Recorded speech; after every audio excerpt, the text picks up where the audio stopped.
Hi, my name's Craig. I'm the Technical Manager here at QNAP UK.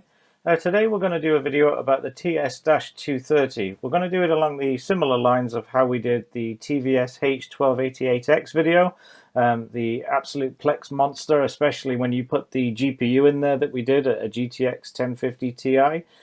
This time we're not going to do transcoding. We're just going to show you how our lowest cost NAS is able to handle being a Plex Media Server even without the fancy GPU, even without doing transcoding.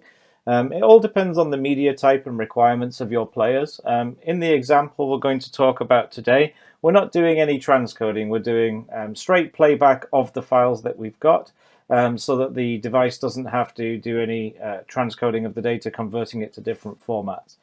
So the TS-230 here being the lowest cost NAS we've got, it's about £160, including all VAT and taxes.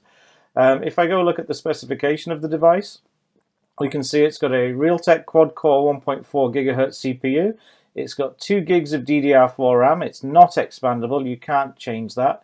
If we go through the pictures here, we'll be able to see it's still got 2 drive trays. It's still hot swappable, things like that. There's a small thumb screw on the bottom of the device so that you can pop half the chassis off so you can gain access to the drive bays.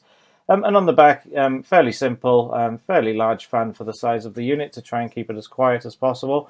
And this unit really is nearly silent. It's very hard to hear it. All I've got connected to it is a power connection and a single 1 gig connection to my network. That's all this device has connected to it. About the only app that I've got installed on it would be the Plex Media Server. So if I come over here and have a look at the App Center, I don't have a lot running on it at the moment, so I've got the Plex Media Server running. I've got some of the other standard apps installed. I've got the SSD profiling tool disabled because I have no SSDs in this unit, so no need for that. But yeah, so far we've got Plex Media Server running. And right now we can see that there is a bit of load on the unit. So if we look here at the resource monitor, we can see we're only using about half the RAM that's in the unit, so we've got plenty to spare.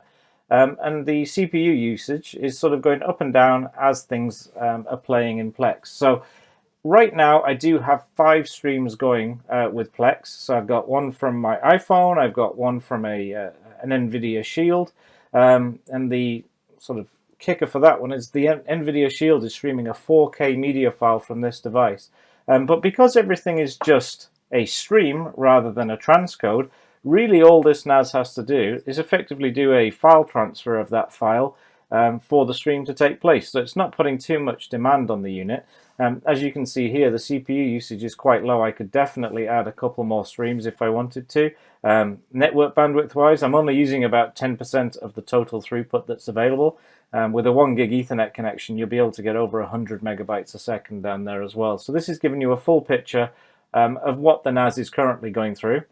Now if we switch over to the Plex Dashboard for the TS-230, we can see how it's doing. So right now we've got the Wonder Woman 1984 in 1080p. So everything here is either saying direct stream or direct play. None of it is transcoded. So we can see the 4 instances of Wonder Woman there. They're all playing directly. So I've got a few through Safari on a web browser on another laptop.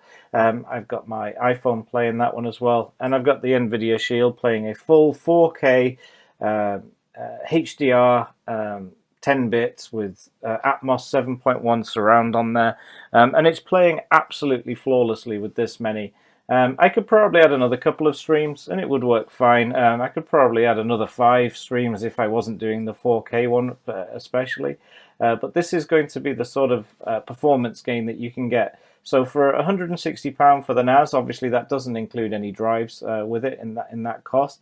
But with that unit, you're getting quite a lot for your money, a very capable unit, if you're able to directly play the content. If you have to do any form of transcoding, so let's say you have a smart TV and it can't play the native file directly that you have stored on the NAS within your Plex Media Server and it needs to be transcoded, this is probably not the NAS for you if you're looking for a Plex Media Server. You can, of course, transcode your content, so convert the content to something that is natively supported by your players, and that will definitely help not needing to do any sort of hardware transcoding.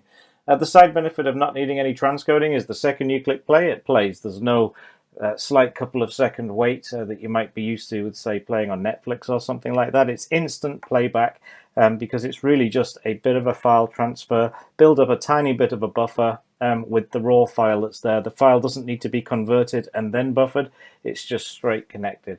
So that's how it's running. So there's the, I guess, the proof that it's playing the 5 streams, with one being a 4K stream over there.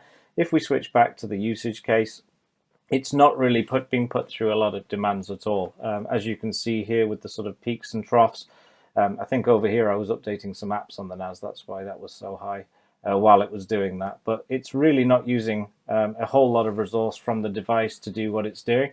And as I say, plenty of RAM available for this and bandwidth. So if you did need to do more streams or higher bitrate streams, the NAS will handle it absolutely no problem.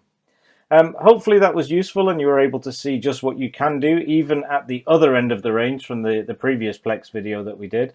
So this is the TS-230 over here. It's retailing in the UK at time of recording this for about £160 including VAT.